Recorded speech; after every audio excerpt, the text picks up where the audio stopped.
join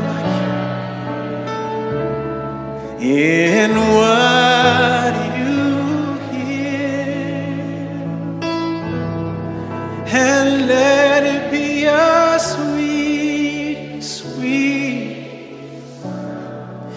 let it be a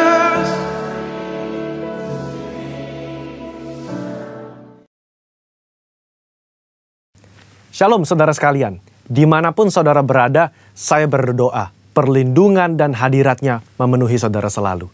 Kita akan membahas mengenai apakah boleh orang percaya menghardik setan dan juga sakit penyakit. Lalu apakah ada landasan firman dari kebiasaan yang umumnya orang Pentakosta lakukan ini? Sampai hari ini, kita masih mempercayai bahwa Allah masih mau melakukan mujizat di tengah-tengah dunia. Baik itu mujizat kesembuhan, kelepasan dari keterikatan, maupun providensia Tuhan di keseharian hidup kita. 1 Korintus 3 ayat 9 jelas berkata bahwa kita adalah kawan sekerja Allah di dunia ini. Dan Yesus mengutus umatnya untuk memberitakan Injil sembari mengusir setan demi namanya dan mendoakan mereka yang sakit. Di tengah dunia yang dipenuhi oleh sakit penyakit dan banyak kelemahan ini, apa yang dapat umat Tuhan lakukan secara rohani bagi keselamatan negeri kita? Kita berdoa dan menghardik sakit penyakit ini agar Allah berpekara dan mengadakan mujizatnya. Khususnya bagi Indonesia yang sedang dilanda COVID-19. Hal ini dilandasi dan dipagari oleh 4 hal. Yang pertama, teladan Yesus yang melakukan mujizat supernatural. Di dalam perjanjian baru, tercatat ada 7 kali Yesus mengusir setan dalam kitab Matius, Markus, dan Lukas. Dan begitu banyak catatan Yesus menyembuhkan mereka yang sakit, baik secara perorangan maupun secara khalayak ramai. Kalau kita adalah kawan sekerja Yesus dan percaya bahwa kita diberi kuasa oleh Roh Kudus untuk mengusir setan dan menyembuhkan sakit penyakit, maka kita pun akan berlaku demikian. Pengetahuan Alkitab kita akan lebih kuat jika disertai oleh pengalaman iman yang sama. Kita membaca bahwa Yesus sering melakukan kesembuhan. Dia memberikan kuasa yang sama kepada para murid. Seperti di dalam Lukas pasal yang 9 ayat yang pertama. Dikatakan, maka Yesus memanggil ke-12 muridnya, lalu memberikan tenaga dan kuasa kepada mereka untuk menguasai setan-setan dan untuk menyembuhkan penyakit-penyakit. Nah, secara global, umat Pentakosta meyakini bahwa orang percaya di zaman now juga diberikan kuasa untuk menghardik dan menyembuhkan. Gembala sidang kita, Pak Niko, mendapatkan tuntunan untuk melakukan KKR kesembuhan ilahi di dalam dan luar negeri. Tercatat, sudah ada 318 kali KKR yang dilakukan dari tahun 2006 sampai 2019. Dan juga lewat program TV yang disaksikan oleh jutaan orang yang mengalami hadirat Tuhan. Ribuan orang mengalami kesembuhan yang juga disaksikan oleh banyak orang. Itu adalah pengalaman rohani tak terbantahkan yang memperkuat pengetahuan umat tentang karakter Allah yang penuh kasih itu. Kalau kita membaca sejarah kegerakan Pentakosta secara global, maka saudara akan melihat begitu banyak mujizat supernatural yang Tuhan kerjakan lewat hamba-hambanya di berbagai belahan dunia. Itu semua semata-mata karena Allah mengasihi jiwa-jiwa dan Ia ingin semua orang diselamatkan. Yang kedua, otoritas firman Tuhan. Di dalam kehidupan orang percaya, firman Tuhan menjadi dasar dari apa yang kita lakukan sehari-hari.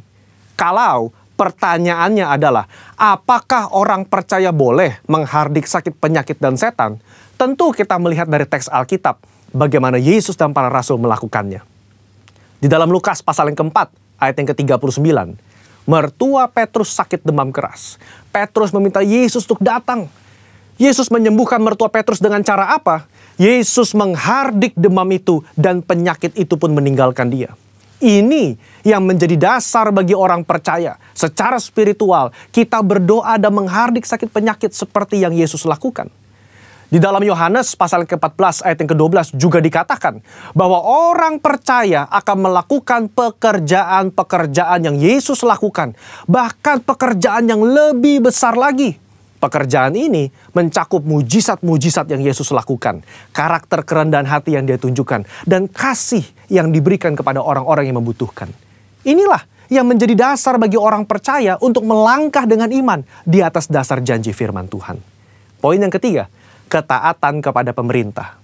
ketika gereja mengajak umatnya untuk berdoa syafaat bagi negeri ini, bukan berarti kita tidak mentaati pemerintah dalam melakukan physical distancing atau memakai masker. Roma 13 jelas mengajarkan bahwa orang percaya diminta untuk taat dan patuh kepada pemerintah sebagai hamba Allah di dunia untuk kebaikan kita. Dalam konteks pandemi COVID-19, maka ketika kita berdoa, menghardik pandemi ini agar cepat selesai, pada saat yang bersamaan, kita juga mentaati peraturan pemerintah dalam mematuhi protokol kesehatan. Poin yang keempat, menantikan waktunya Tuhan. Ketika kita berdoa syafaat dan melakukan tindakan iman seperti menghardik hal semacam ini, tidak terlepas dari kedaulatan Tuhan. Iman yang rasional membuat kita terus-menerus berdoa dan berharap hanya kepada Tuhan, sembari mengetahui bahwa jalan manusia bukan jalannya Tuhan. Rancangan manusia bukan rancangannya Tuhan. Contoh, ketika Daud berdoa dan berpuasa demi anaknya yang sakit, sebagai penghakiman Tuhan atas hubungannya yang salah dengan Batsheba, dia melakukannya dengan tidak jemu-jemu. Tetapi ketika Tuhan berkata lain dan anak itu harus mati, maka Daud segera bangkit. Dia makan dan kembali beraktivitas. Apa yang dapat kita pelajari? Orang percaya diminta untuk terus berdoa dengan tidak jemu-jemu. Tetapi jawaban final ada di tangan Tuhan. Rentang waktu ketika kita mulai berdoa sampai adanya jawaban dari Tuhan dapat digunakan sebagai waktu pertobatan dari sisi manusia dan juga waktu untuk mencari hadirat Tuhan. Saudara, apa kesimpulannya? Iman yang rasional bukanlah iman yang buta dan gegabah. Iman yang melibatkan akal budi dan pikiran kita sangat diperlukan dalam meresponi pandemi COVID-19 ini. Kita tetap mempercayai mujizat Allah di tengah bangsa kita. Kita berdoa untuk pemerintah agar diberi hikmat menyelesaikan pandemi ini. Dan kita pun mentaati protokol kesehatan, menjaga jarak, mencuci tangan, dan memakai masker. Saya berdoa agar kita semua mau ambil bagian untuk berdoa dan bersyafaat bagi bangsa Indonesia. Saudara-saudara, untuk penjelasan lebih lengkapnya dari tim teologi kami, jangan lupa buka link yang ada di atas atau scan barcode yang tersedia. Tuhan Yesus memberkati saudara sekalian. Amin.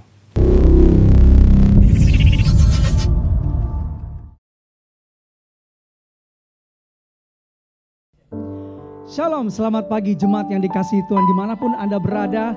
Jumpa lagi dalam ibadah online GBI Dharma Wangsa Square. Dan pastikan hari ini kita masuk dalam hadirat Tuhan. Dan kita diubahkan oleh kuasa hadirat Tuhan, saudara. Dan kita melihat bagaimana Tuhan menolong kita, menghibur kita. Bahkan melakukan pekerjaannya yang ajaib dalam hidup kita. Pastikan kita alami hari ini, saudara.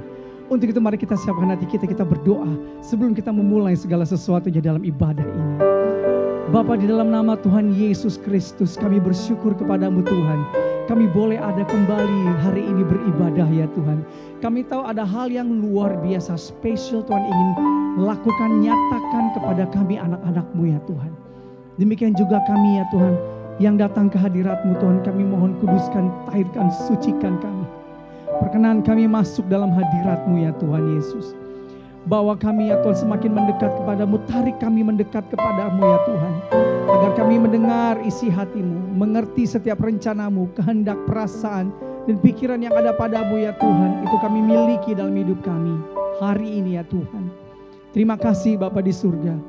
Kami mengucap syukur kepadamu ya Tuhan Yesus. Biar hari ini ya Tuhan Yesus, ketika kami memuji menyembah-Mu, ketika kami diperlengkapi oleh kuasa firman-Mu, ada sesuatu yang menerobos hidup kami, mengubah hidup kami menjadi baru ya Tuhan di dalam Engkau. Kami dipulihkan ya Tuhan, kami mendapatkan pengharapan yang baru, dikuatkan kembali ya Tuhan Yesus. Hari ini disembuhkan kami. Terima kasih Bapa. Dalam nama Tuhan Yesus kami siap Tuhan. Haleluya. Amin. Ya saudara, sebelum kita mulai ibadah kita, sebelum kita memuji menyembah, kita akan mendeklarasikan Pentakosta ketiga yang hari-hari Tuhan sedang kerjakan. Pertama saudara, Pentakosta ketiga adalah pencurahan Roh Kudus yang dahsyat di zaman now, melebihi yang terjadi di Azusa Street. Kedua, Pentakosta ketiga akan mengakibatkan penuaian jiwa yang terbesar dan yang terakhir sebelum Tuhan Yesus datang kembali. Ketiga, Pentakosta ketiga akan membangkitkan generasi Yeremia, yaitu anak-anak muda yang dipenuhi Roh Kudus, cinta mati-matian pada Tuhan Yesus, tidak kompromi terhadap dosa, dan akan bergerak untuk memenangkan jiwa. Keempat, Pentakosta ketiga lahir di Indonesia dan bergerak ke bangsa-bangsa. Gerakan ini dari timur ke barat dan akan kembali ke Yerusalem. Kelima, Pentakosta ketiga akan memberikan kuasa untuk menyelesaikan amanat agung. Dan setelah itu Tuhan Yesus datang kembali. Haleluya. Haleluya, haleluya, haleluya. Terima kasih Tuhan. Engkaulah jalan dan kebenaran dan hidup ya Tuhan. Padamu ada jawaban, padamu ada jalan keluar, padamu ada terobosan ya Tuhan Yesus. Terima kasih. Biar mata kami terus tertuju kepadamu ya Tuhan. Sekalipun dunia ini gelap, kami tetap melihat terang-Mu dalam hidup kami. Haleluya. Haleluya. Gelapkah jalan di hidupmu? Telah putus harapan dengan semua kekuatanmu. Kau tak mampu mengubah sendiri, namun masih ada kuasa tak terbatas yang masih sanggup mengubahkanmu.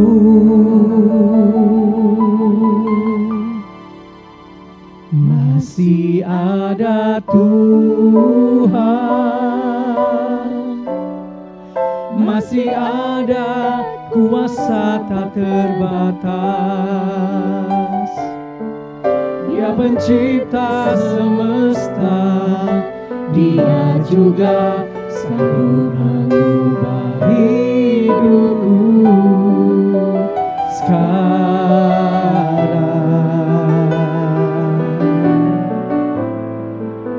Masih ada Tuhan, masih ada kuasa tak terbatas. Dia pencipta semesta, Dia juga sanggup mengubah hidupmu sekarang. Amin Tuhan, amin. Masih ada Tuhan, masih ada jawaban. Katakan dengan iman saudara. Gelapkah jalan di hidupmu? Kami terus memandang telah putus harapan dengan semua kekuatanmu. Kau tak mampu mengubah sendiri, namun masih ada kuasa tak terbatas yang masih sanggup mengubahkanmu.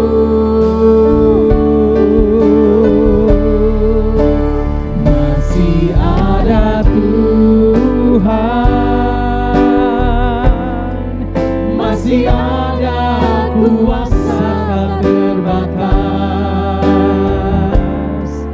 Dia pencipta semesta, Dia juga sanggup mengubah hidupmu sekarang.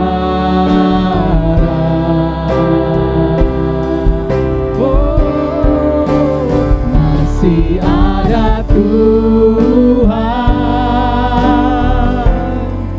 masih ada kuasa tak terbatas. Dia pencipta semesta, Dia juga sanggup mengubah hidupku sekarang. Oh, masih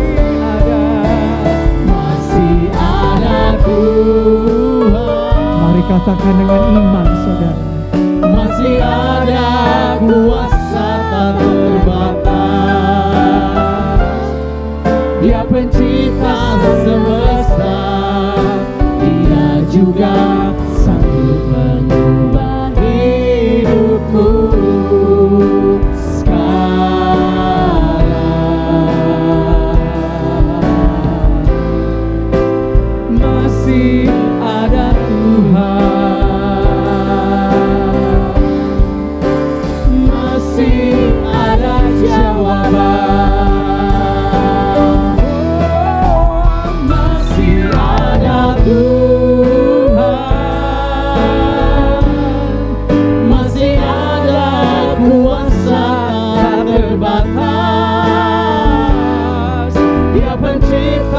semesta, Dia juga sanggup mengubah hidupku sekarang.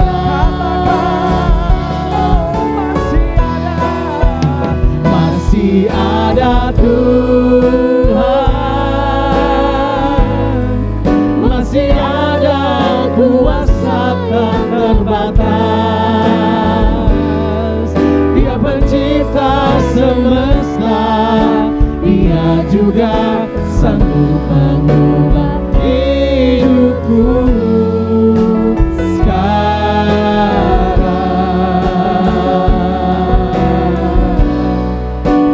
Masih ada Tuhan, masih ada jawaban. Kami sembah Tuhan, karena Kau mendengar Masih ada Tuhan yang menolong hidup kami. Yesus. Haleluya. Percaya Sekali-kali tidak pernah meninggalkan kami. Masih ada Tuhan yang sanggup menolong hidupmu. Haleluya. sekalipun badai menerpa,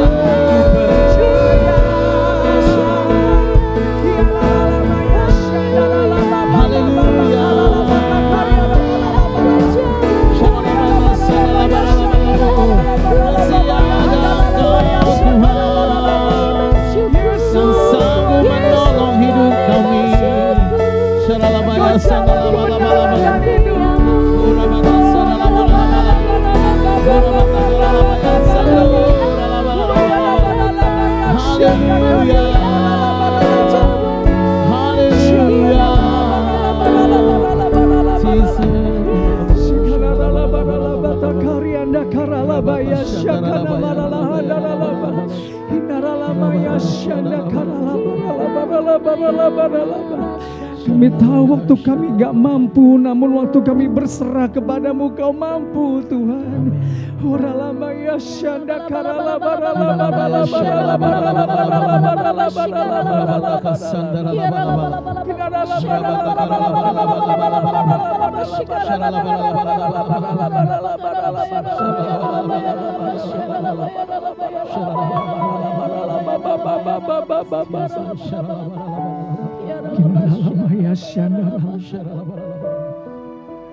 Masih ada Tuhan,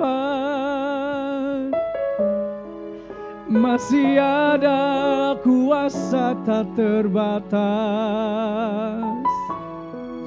Dia pencipta semesta, Dia juga sanggup mengubah hidupmu sekarang. Kami mengangkat tangan kami Tuhan. Masih ada Tuhan, masih ada kuasa tak terbatas. Kami hanya melihat ke atas, Pencipta semesta, pertolongan kami dari Dia juga sanggup mengubah hidupku sekarang.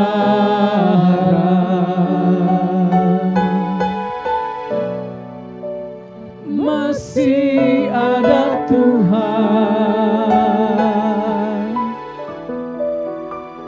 masih satu-satunya yang ku andalkan, satu-satunya yang ku percaya.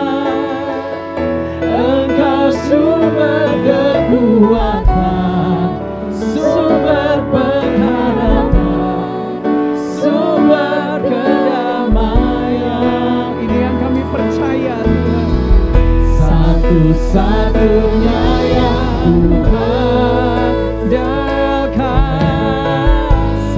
satu-satunya yang ku percaya. Amin. Engkau Tuhan, Engkau sanggup Tuhan, Tuhan menyembuhkanku, Tuhan sanggup pulihkanku. Satu-satunya, satu-satunya yang ku andalkan, satu-satunya yang ku percaya. Engkau sumber kekuatan, sumber kedamaian, sumber kedamaian. Satu-satunya yang ku andalkan, satu-satunya yang ku percaya. Engkau Tuhan memberkati, Engkau sanggup, Tuhan penyembuhku, Tuhan pemulihku. Engkau Tuhan memberkati, Tuhan penyembuhku, Tuhan pemulihku. Kau sanggup Tuhan, ya Kau sanggup. Engkau Tuhan memberkati, Tuhan penyembuhku. Yes. Tuhan pemulihku. Haleluya. Haleluya. Haleluya. Haleluya. Haleluya. Haleluya. Haleluya. Bahwa terus mata kami tertuju kepadamu Tuhan. Ketika kami enggak sanggup, terus mata kami melihat Engkau sanggup. Dan iman kami berkata, Engkau Allah penyembuh, Engkau Allah pemulih, Engkau Allah yang memberkati kami. Engkau Allah yang bagimu tidak ada yang mustahil. Kami bangga menjadi milik-Mu, kami bangga menjadi milik-Mu Tuhan. Haleluya. Dimanapun kita berada, kita kasih tepuk tangan buat Tuhan Yesus. Haleluya.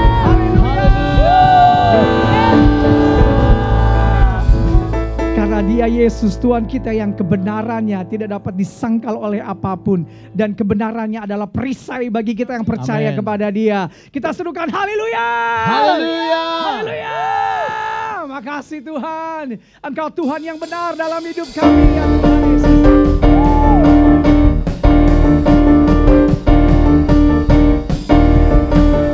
Kekuatan bagi kami. Kebenaran-Mu yang menjadi kekuatan bagi kami. Dengan iman katakan, Kau gunung batuku dan Kau kota bentengku, tak akan ku ragu. Kau menjamin hidupku, Kau keselamatanku, dan Kau yang membelaku, tak akan ku takut. Kuasa-Mu di dalamku, walau badai menerpa di dalam hidupku ini. Namun tangan-Mu Tuhan mengangkatku tinggi. Kau Tuhan yang benar, tak pernah tinggalkan. Dahulu, sekarang, selamanya, janji-Mu tak berubah. Kau Alfa dan Omega, awal dan akhir. Semesta alam memuja Engkau Tuhan yang benar. Haleluya. yes. Engkau Yesus Tuhan kami. Kau gunung batuku dan Kau kota bentengku, tak akan ku ragu. Kau menjamin hidupku, Kau keselamatanku, dan Kau yang membelaku, tak akan ku takut. Kuasa-Mu di dalamku, walau badai menerpa di dalam hidupku ini.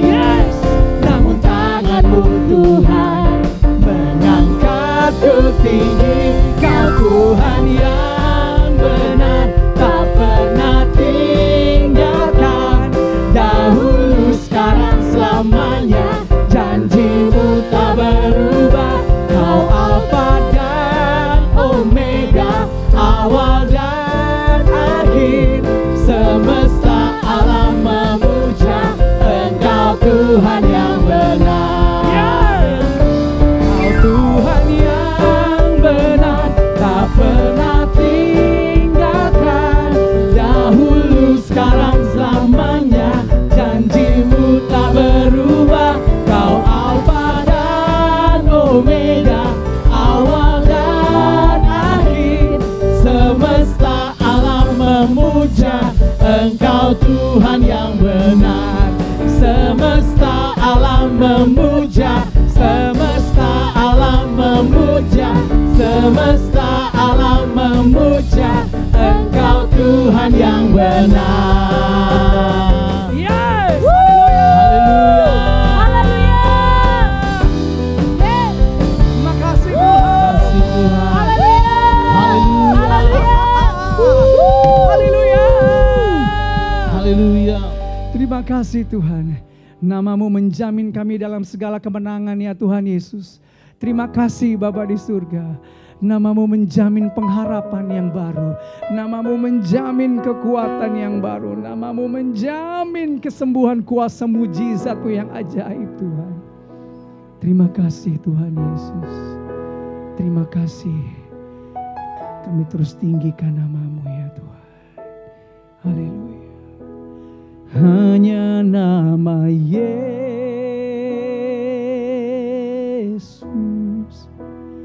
hanya nama Yesus,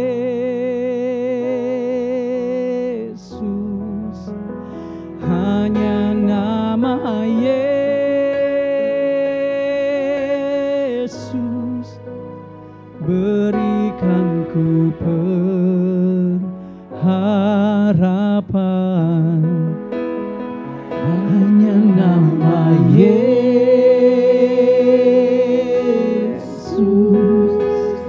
hanya nama Yesus,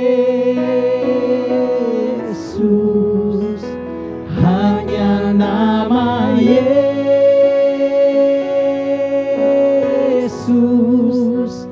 berikan ku kepastian.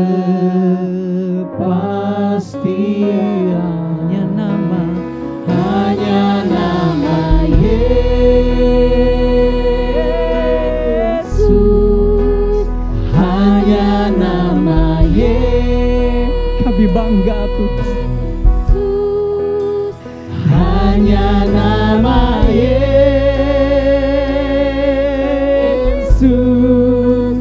berikan ku pengharapan. Hanya nama Yesus, hanya nama Yesus, hanya nama Yesus,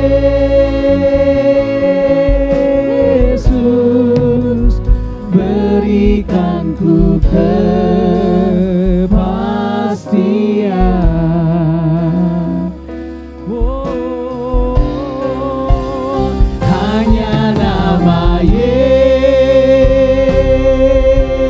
Yesus, hanya nama Yesus. Mari berseru kepada nama Tuhan, saudara. Nama Yesus, berikan ku pengharapan. Hanya nama siapkan hati kami Tuhan. Nama Yesus adalah kebenaran bagi kami. Dan kebenaran-Mu adalah perisai bagi kami Tuhan. Yesus, berikan ku kepastian. Sekali lagi katakan, hanya nama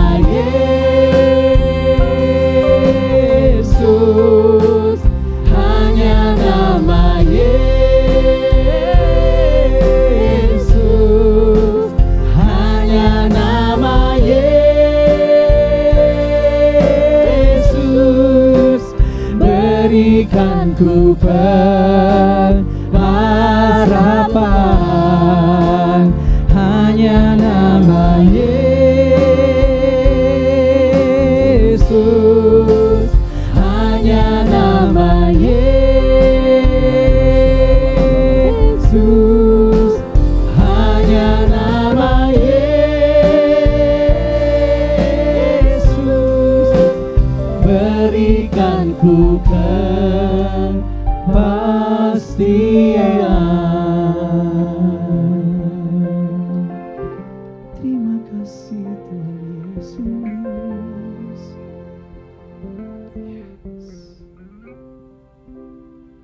Terima kasih untuk kehadiran-Mu Roh Kudus. Saat ini kami mohon Kau mengajar kami Roh Kudus, bagaimana tetap bisa bahagia di tengah-tengah masa pandemi. Kami percaya kerajaan-Mu adalah kerajaan yang penuh dengan keyakinan kami diselamatkan, kebenaran. Lalu Kau berikan damai sejahtera yang melimpahi segala sesuatu. Dan sukacita surga tetap memenuhi hati kami oleh Roh Kudus. Mari Tuhan, ajar kami. Kami duduk diam mendengar firman-Mu. Dalam nama Yesus. Amin.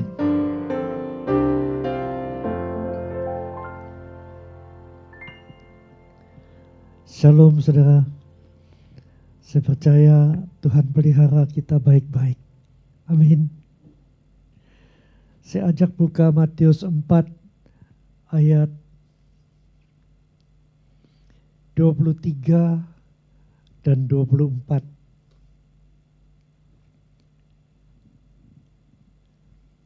Tuhan Yesus membuktikan bahwa Dia adalah penyembuh. Dia adalah Tuhan yang melenyapkan semua kelemahan di antara siapapun yang percaya. Dan di ayat 23 dikatakan, Yesus pun berkeliling di seluruh Galilea. Dia mengajar dalam rumah-rumah ibadat dan memberitakan Injil Kerajaan Allah, serta melenyapkan segala penyakit dan kelemahan di antara bangsa itu. Maka tersiarlah berita tentang Dia di seluruh Syria, dan dibawalah kepadanya semua orang yang tidak baik keadaannya, yang menderita berbagai penyakit dan sengsara, yang kerasukan, roh jahat, yang sakit ayan, dan yang lumpuh. Lalu Yesus menyembuhkan mereka semua. Maka orang banyak berbondong-bondong mengikuti Dia. Mereka datang dari Galilea dan dari Dekapolis, dari Yerusalem dan dari Yudea dan dari seberang Yordan. Saudara, kadang-kadang ada tempat di mana hadirat Tuhan begitu kuat dan banyak orang disembuhkan. Tapi saya juga terheran-heran, ada juga tempat yang di mana orangnya tidak haus dan memang kurang percaya, dan di situ hadirat Tuhan pun tidak kuat, bahkan tidak ada mujizat atau kesembuhan. Nah, Tuhan Yesus sudah menyembuhkan semua orang. Dia ajak murid-muridnya naik ke atas bukit, dan setelah duduk murid-muridnya datang kepadanya. Lalu Tuhan Yesus mengajar, ini rahasianya. Kalau engkau mau disertai, terus hidup dalam hadirat Roh Kudus dan mengadakan hal-hal yang membahagiakan, inilah rahasianya. Dan Tuhan mulai mengajar. Pertama dikatakan, berbahagialah mereka yang miskin di hadapan Allah, karena mereka yang mempunyai kerajaan Allah. Saudara, ini sering menjadi perdebatan, apa maksudnya orang yang miskin di hadapan Allah. Ini memang ada hubungan dengan orang miskin, tapi lebih berbicara tentang, saya coba terangkan 3 hal. Gaya hidup seorang yang miskin di hadapan Tuhan adalah seorang yang senantiasa dapat mengucap syukur untuk keadaan yang dia alami. Bisa baik, bisa tidak baik. Tapi tetap mengucap syukur. Kedua, gaya hidup seorang yang miskin di hadapan Tuhan, dia hidup untuk Tuhan, bukan lagi untuk dirinya. Dan orang seperti ini biasanya rendah hati, gaya hidup ini dilakukan walaupun di waktu-waktu kesukaran. Aduh, makan sate sih.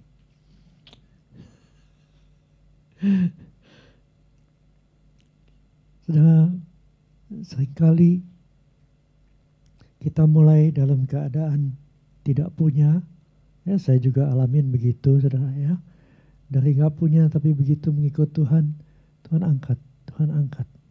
Makin lama makin berhasil, juga makin berkelimpahan. Dan saya mau bersaksi, di sini terletak satu bahaya yang besar. Semakin Tuhan memberkati kita dengan materi, dengan kekayaan, semakin besar bahayanya prioritas hidup kita berubah. Tadinya semua adalah firman Tuhan, ayo kejar. Ada pelajar bagus di sana, pengajaran bagus. Ayo, di situ hadirat Roh Kudus kuat. Mengejar hadirat Tuhan, mengejar kebenaran firman Tuhan. Tapi waktu sudah dalam kelimpahan, wah, hal-hal lain yang diprioritaskan. Karena itu saya katakan pada Tuhan, Tuhan kalau sampai Engkau bikin aku terlalu kaya, tapi kehilangan hadirat-Mu, aku gak mau. Lebih baik hadirat-Mu aja yang terus menyertai. Dan memang Tuhan gak bikin terlalu kaya, saudara. Tapi tetap aja cukup. Nah, kedua, di ayat 4 Tuhan mengajarkan berbahagialah orang yang berduka cita karena mereka akan dihibur. Kita pikir gak cocok ini, masa orang berduka cita berbahagia. Orang berbahagia ya kalau segalanya oke, segalanya menyenangkan, baru berbahagia. Tapi ini berduka cita karena mereka akan dihibur. Ini maksudnya begini, di saat seorang mengalami masa yang sukar, ya, bisa sakit, bisa kekurangan, tapi di situ Tuhan katakan berbahagialah engkau dapat kesempatan merasakan bagaimana baiknya Tuhan itu mengubah, sebab Tuhan tidak pernah mengizinkan pencobaan-pencobaan melebihi kekuatan seseorang. Dia akan berikan jalan keluar. Dan waktu kita alami itu, kita bisa merasakan sangat bersuka cita karena mengalami pertolongan Roh Kudus. Yang berikut, berbahagialah mereka yang lemah lembut karena mereka memiliki bumi. Lemah lembut bicara tentang ya Musa dikatakan orang paling lemah lembut di bumi. Musa bukan lemah lembut ya. Tapi artinya lemah lembut adalah kalau dia diserang, kalau dia disakiti, dikatain yang gak enak seperti Miriam katakan pada dia. Dia tidak membalas, malah dia mendoakan mereka. Waktu Maria mengatai dia, Musa cuma menjawab, Maryam, aduh tajam tuh mulutmu. Dan Tuhan yang marah. Maka Maryam langsung dikasih kusta. Saudara, lembut itu tidak membalas kalau kita diserang. Lembut juga bicara tentang kerendahan hati. Dan Tuhan menentang orang yang congkak. Tapi Tuhan mengasihani orang yang rendah hati. Sifat rendah hati itu menarik simpati surga. Karena itu mari lebih baik kita rendah hati saja. Yang berikut dikatakan berbahagialah orang yang lapar dan haus akan kebenaran. Memang ini syarat, lapar, haus akan kebenaran.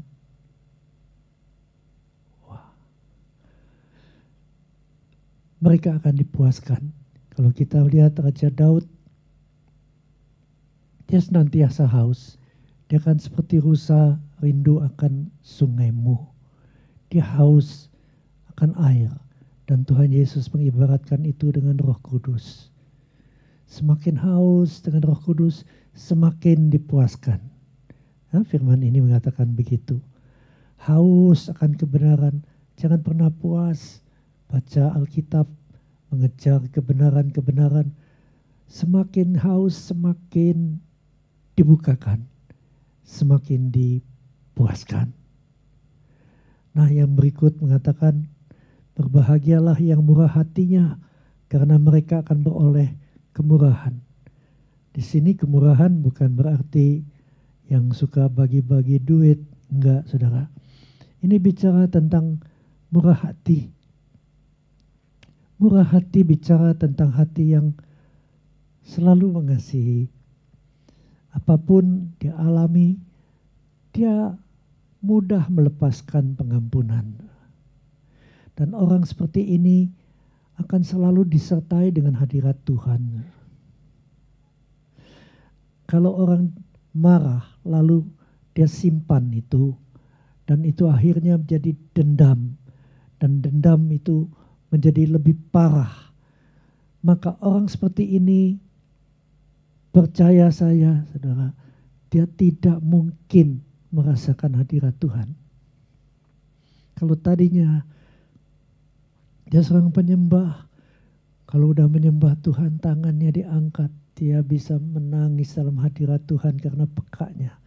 Tapi karena membiarkan kekecewaan itu berlalu dan menjadi kebencian, jadi dendam, tidak mau mengampuni, maka satu saat dia dengar penyembahan, dia tidak merasakan apa-apa. Tangan juga sudah dia tidak diangkat lagi. Nah, ini adalah kerugian dari seseorang yang tidak mau mengampuni. Kalau saya perhatikan pelayanan Tuhan Yesus seumur hidupnya, terus ujian-ujian itu adalah ujian pengampunan. Bahkan sampai di atas kayu salib, udah dibunuh dengan cara yang begitu kejam. Apa yang keluar dari mulut Tuhan? Bapa, ampuni mereka. Mereka nggak tahu apa yang mereka perbuat. Inilah kemurahan hati, saudara. Saya nggak tahu, saudara ya, dari dulu, dari zaman melayani di Karsa Pemuda, di doa puasa, itu banyak sekali orang yang sulit mengampuni. Dan banyak yang sangat diberkati dan justru mengalami hal-hal yang membuat mereka kecewa dan benci dan dendam. Dan kebanyakan ini terjadi dalam keluarga. Maka setiap kali saya ingat kalau Pak Niko lagi khotbah, wah lagu-lagunya semua yang kasih setia Tuhan, tentang mengampuni, tentang mengasihi, atau kasih dari surga ya. Kalau ke Bandung paling sering Pak Niko nyanyikan kasih dari surga memenuhi tempat ini, kasih dari Bapa surgawi, kasih dari Yesus, kasih dari Yesus mengalir di hatiku, membuat damai di hidupku. Waktu ini menjadi doa kita, apa yang terjadi? Mengalir kasih dari tempat tinggi, dari hati Tuhan Yesus mengalir sungai kasih. Kasih dari tahta Allah Bapa mengalir, mengalir.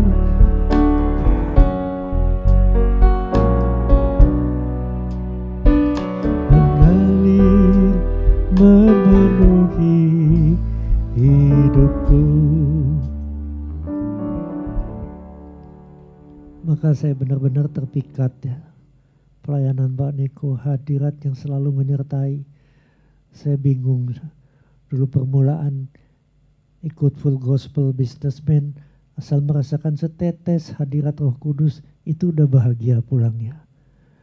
Tapi Pak Niko, di doa makan aja itu hadirat kuat. Inilah orang yang penuh dengan kasih Tuhan. Ya walaupun jauh, jarang ketemu, tapi saya tetap menghormati, mengasihi dengan sangat. Puji Tuhan, dulu sering diundang ke kota, saudara ya. Dan di Gajah Mada, PHS Building, Rebo itu kan kesembuhan juga ya, doa malam. Dan di situ sering saya tantang, siapa yang merasa tidak disayang. Di luar dugaan, saudara. Hampir semua angkat tangan tinggi-tinggi. Karena begitu banyak yang sudah tidak disayang. Memang waktu pacaran ya segalanya indah, saudara. Tapi begitu anaknya 10, nah berubah semuanya. Saudara. Bahkan di Kayu Putih sekali, situ banyak umasnya. Dan saya ngomong, sekarang anak-anak beda ya sama dulu. Anak-anak sekarang banyak yang bontak sama orang tua. Udah gak menghormati lagi. Bahkan saya lihat di rumah jompo, orang tua yang dulunya biasa makan 3 kali, sekarang dikurangin sekali. Yang sekali itu untuk menyekolahkan anak. Tapi waktu anak itu udah berhasil, udah kaya, orang tuanya dimasukin rumah jompo dan tidak pernah dikunjungi atau dipedulikan. Saudara, waktu itu saya tanya, siapa yang haus akan kasih Tuhan? Sekali lagi, semua angkat tangan. Dunia ini sudah haus. Ada krisis kasih sayang. Sampai Mother Teresa dia mengatakan penyakit yang terbesar bukanlah HIV atau kanker. Bukan. Penyakit terbesar adalah merasa tidak disayang. Karena itu ada lagu sayang, sayang, disayang. Aku disayang Tuhan. Waktu di Palembang, saya melihat di YouTube, Pak Niko keluarin lagu ini. Dan ternyata benar, banyak yang sudah merasa memerlukan kasih Tuhan. Nah lagu ini kan mengatakan, Yesus mengasihi engkau. Yesus mengasihi engkau. Saudara, itu satu kesembuhan yang langsung menghadirkan kasih Allah. Dan banyak luka dibalut, bahkan penyakit-penyakit disembuhkan. Dunia sudah haus akan kasih. Lalu yang berikut dikatakan, berbahagialah mereka yang suci hatinya, karena mereka akan melihat Allah. Ibrani 12 mengatakan, berusahalah hidup damai dengan semua orang dan kejarlah kekudusan. Sebab tanpa kekudusan engkau tidak akan ketemu Tuhan. Kita diajar terus kekudusan, mengasihi. Kekudusan, mengasihi. Yang berikut ucapan bahagia diajarin, berbahagia yang membawa damai atau Injil, kabar baik, karena mereka disebut anak-anak Allah. Saya pikir semua orang juga bawa damai, tapi enggak selalu, saudara. Ada yang datang hanya untuk bergosip dan mengakibatkan perpecahan. Tapi Tuhan tidak suka yang begitu. Dia katakan, engkau bawa damai, engkau anak-anak Allah. Ayat 10-12 bicara tentang berbahagia orang yang dianiaya karena kebenaran. Karena mereka yang mempunyai kerajaan surga. Berbahagialah kamu jika karena aku kamu dicela, dianiaya dan difitnahkan segala yang jahat. Bersukacitalah karena upahmu besar di surga. Sebab demikian juga nabi-nabi telah dianiaya sebelum engkau. Ada satu lagu lama, saudara. Wah, kerendahan di E kali. Yesus itulah satu-satunya penolongku yang sungguh. Dia berjanji akan kembali semua. Haleluya, puji Tuhan, upahmu besar di surga. Haleluya, upahmu besar di surga. Karena itu apapun terjadi tetap bersukacita. Amin. Tuhan juga bicara tentang beberapa kondisi yang membuat kerajaan kegelapan bermanifestasi dalam hidup kita.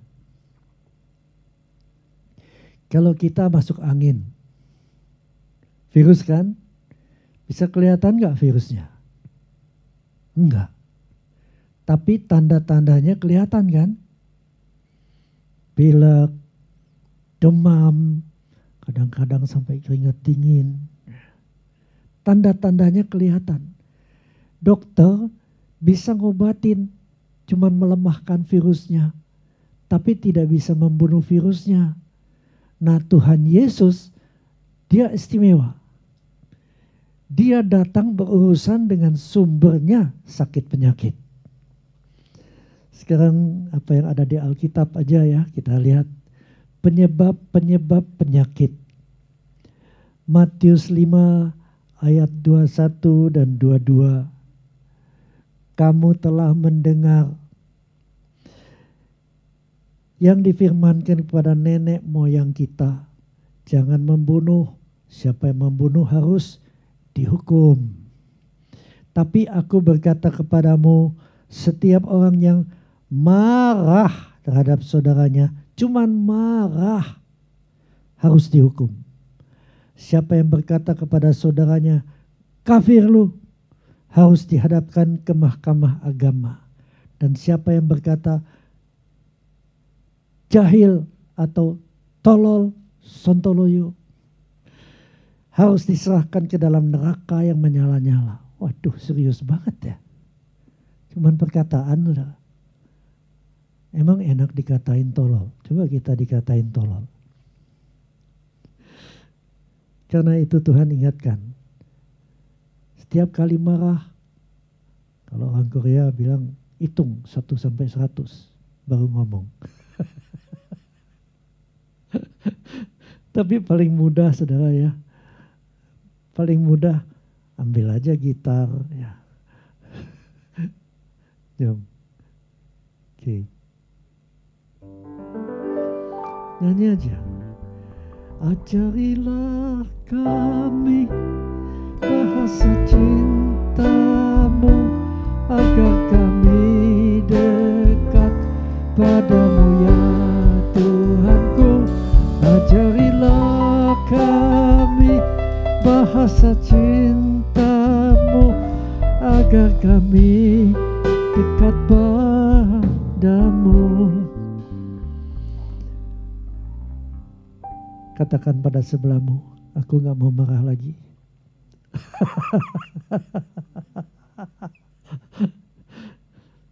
Nah, kebencian itu biasa mendatangkan penyakit-penyakit yang hubungan dengan kelenjar.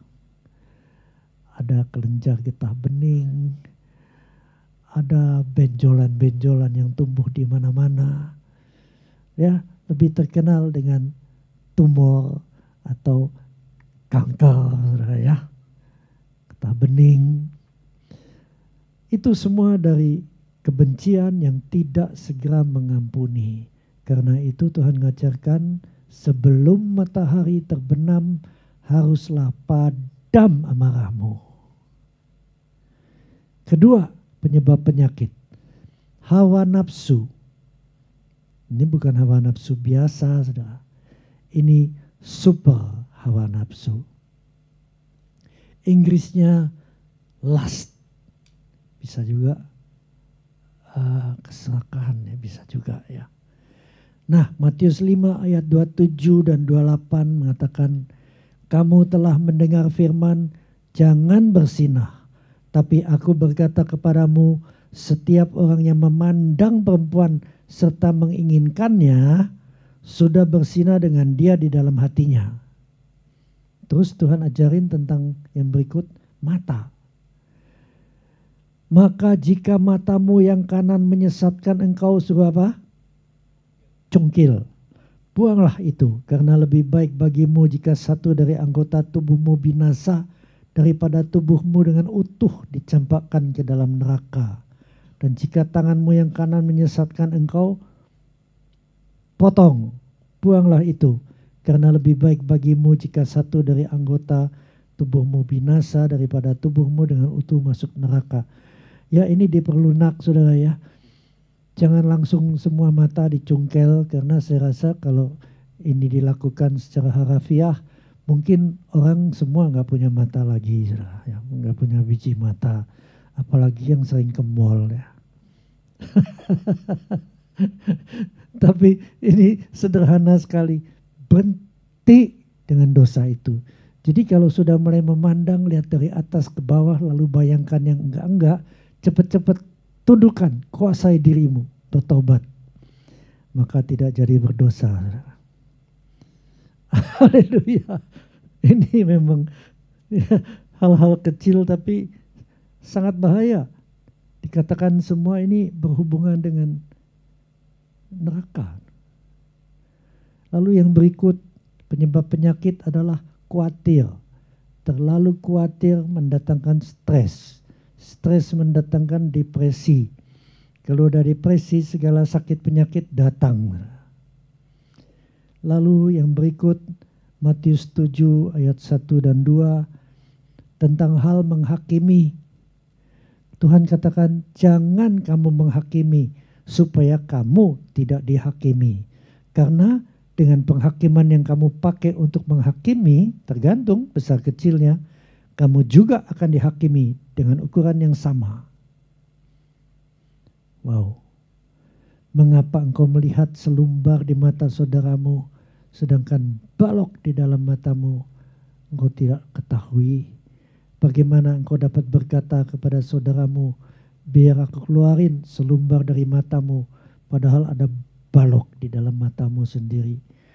Oh, Tuhan katakan, kamu munafik, keluarin dulu balok dari matamu, maka engkau akan melihat dengan jelas untuk mengeluarkan selumbar dari mata saudaramu. Tidak ada yang sempurna, lebih baik jangan kepo.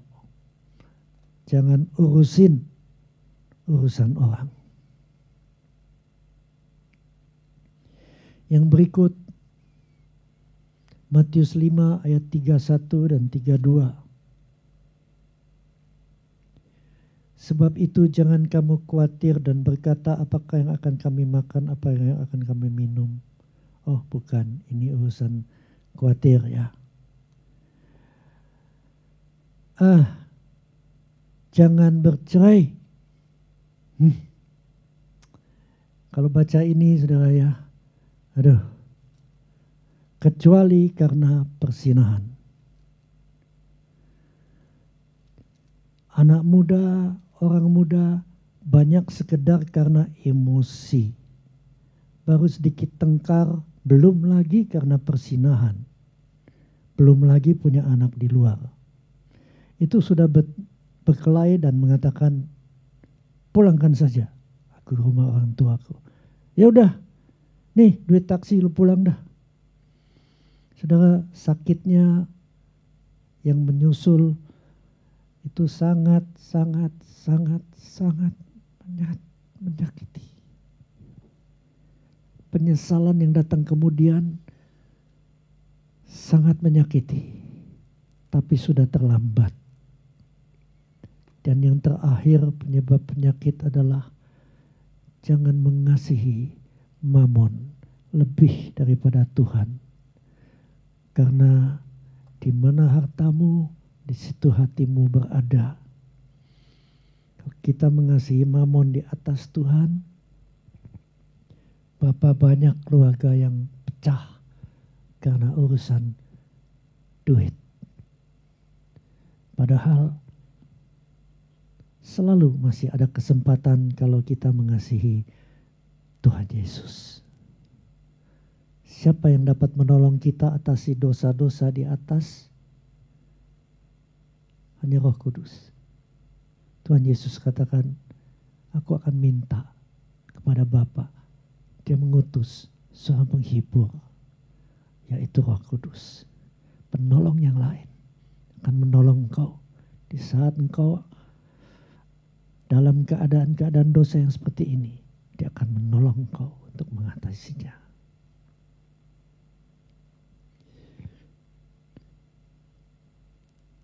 Saya kira cukup daftar untuk kita 1 minggu paling sedikit berbedah diri. Dan saya berdoa Roh Kudus menolong kita semua. Saudara. Saya nggak katakan saya bebas dari semua dosa ini. Enggak. Tapi saya mau katakan saya mau kudus. Saya mau seperti Tuhan Yesus. Dan Roh Kudus menolong semakin hari semakin membaik. Semakin membaik. Baik. Kita akan masuk ke perjamuan kudus. Atau doa dulu ya mestinya ya. Iya. Oke aja. Ujilah aku Tuhan. Cobalah aku Tuhan. Selidiki hatiku dan hatiku. Mataku tertuju padamu. Aku cinta padamu Tuhan. Aku rindu hadirat-Mu Tuhan. Aku ingin selalu dekat padamu, menikmati kehadiran-Mu. Ku nyanyi Hosana bagi Rajaku yang duduk di tahta. Aku muliakan dan ku agungkan, Kau layak disembah. Mari kita periksa diri. Yuk semua berdoa. Apakah kemarahan itu masih jadi bagian dari hidup kita? Kalau iya, sebetulnya kita sedang buka pintu-pintu neraka. Imunitas kita berkurang untuk beberapa jam. Dan kalau kita tidak mengampuni, sakit-sakit yang serius bisa mendatangi kita. Roh Kudus, curahkan kasih Yesus. Ubah hati yang keras ini Tuhan jadi hati yang lembut.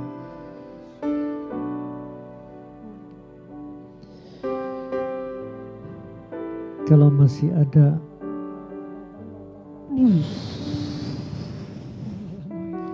kelemahan mata, kita gunakan sampai hawa nafsu itu timbul. Usahalah sungguh-sungguh setiap kali kita mengalami, cepat-cepat padamkan, kuasai diri kita kembali. Jangan kamu khawatir, kata Tuhan.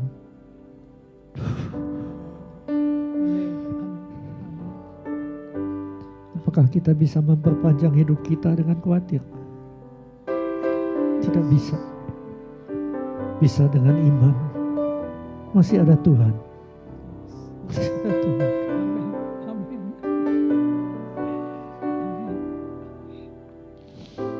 Tuhan Yesus mengajar jangan menghakimi, supaya kita tidak dihakimi.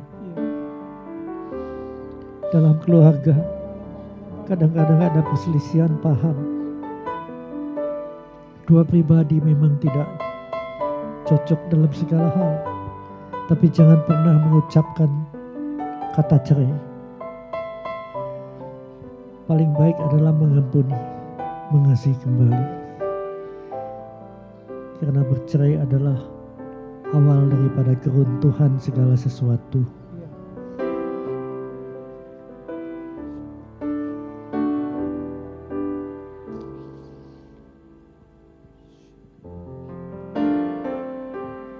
Ku rasakan kasih-Mu,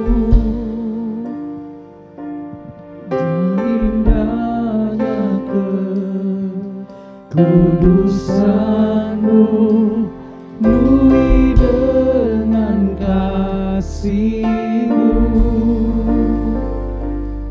diam di hadirat-Mu. Ku mengangkat tanganku dan ku bersyukur menyembah-Mu, penuhi dengan kasih-Mu, diam di hadirat-Mu. Kita sembah Dia.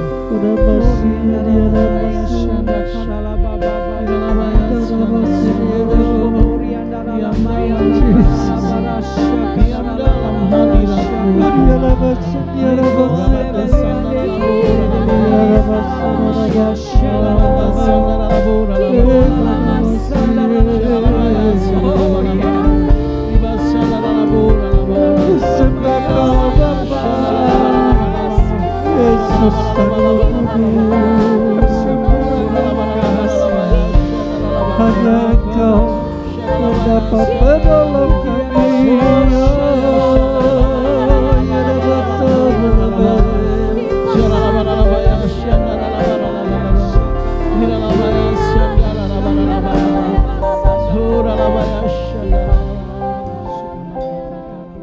Terima kasih.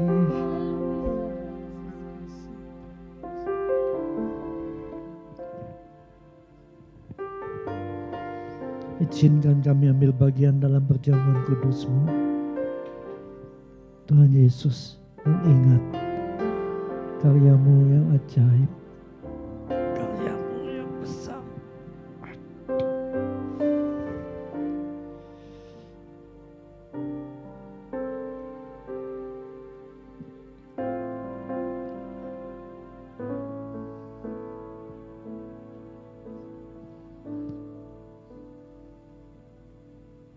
Terlalu besar kasih-Mu Bapa, pengorbanan yang Kau berikan bagiku. Terlalu mahal darah-Mu Yesus, tercurah untuk menebus hidupku. Sekali lagi. Terlalu besar kasih-Mu Bapa, pengorbanan yang Kau berikan bagiku. Terlalu mahal darah-Mu Yesus, tercurah untuk menebus hidupku.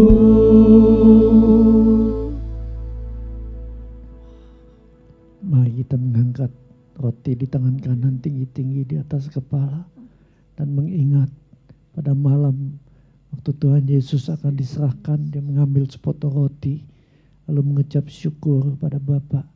Kemudian Tuhan pecahkan roti itu sambil berkata, inilah tubuhku dipecah untuk kamu, supaya keluarga-keluarga yang terpecah satu kembali, Tuhan.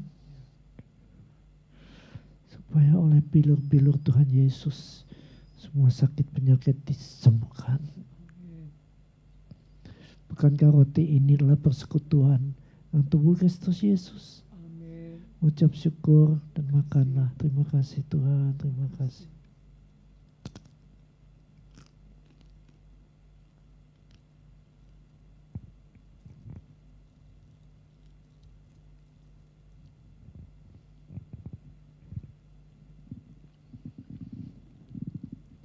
Lalu Tuhan Yesus mengambil cawan yang berisi anggur. Dan Tuhan katakan, cawan ini adalah perjanjian baru. Meterainya adalah darahku. Setiap kali kamu meminumnya dalam perjamuan, buatlah peringatan akan aku.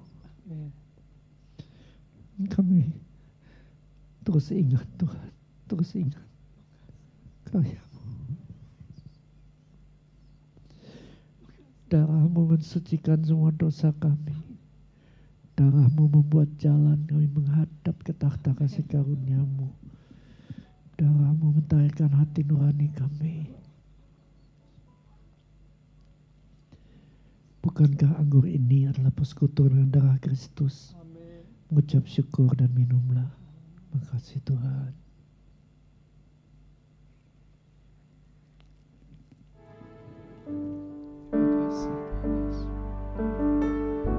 Ucapkan syukur. Terima kasih. Terima kasih Yesus. Terima kasih tubuh dan darah-Mu. Ya nama surabon, ya nama kasih. Terima kasih Yesus. Terima kasih Bapa. Terima kasih. Relakan Yesus. Terima kasih Yesus. Engkau menanggung segala tidak baik. Terima kasih Roh Kudus. Engkau penolong dan penghibur kami. Diberkatilah nama-Mu ketikanya yang besar.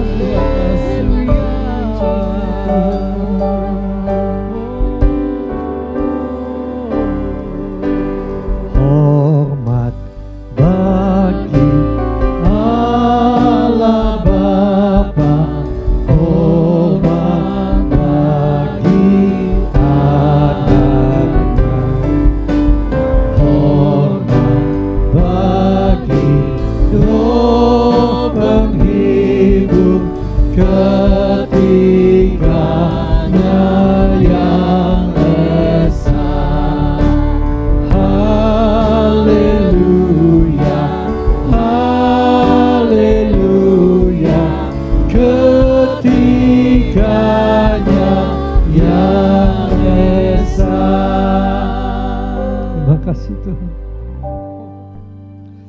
Saat ini pulanglah saudaraku, dilimpahi dengan damai sejahtera Bapa, kasih Tuhan Yesus dan kuat kuasa Roh Kudus. Semua itu berlimpah-limpah menyertai dari saat ini sampai Maranatha. Dan semua yang punya pengharapan ini sama-sama katakan amin. Tuhan berkati berlimpah, limpah, limpah. Amin. Love you, Lord, and I lift my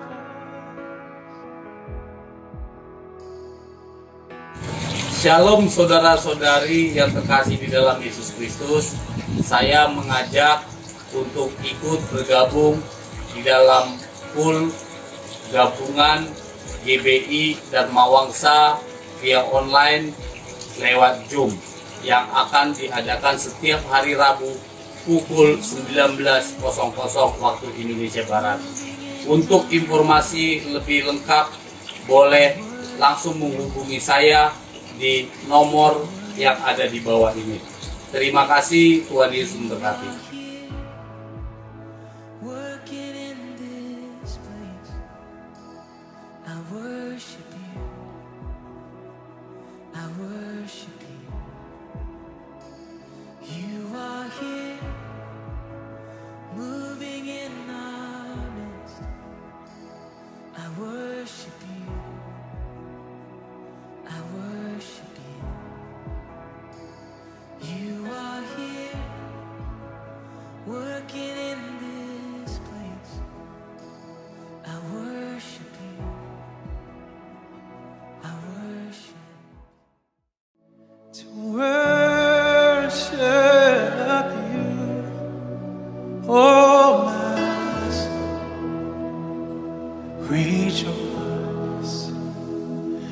Take joy, my King, in what you hear,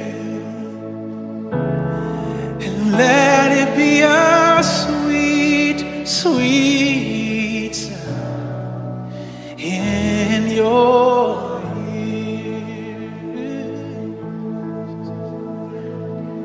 I love you, Lord, and I lift my voice to worship you, oh my soul, rejoice, take joy.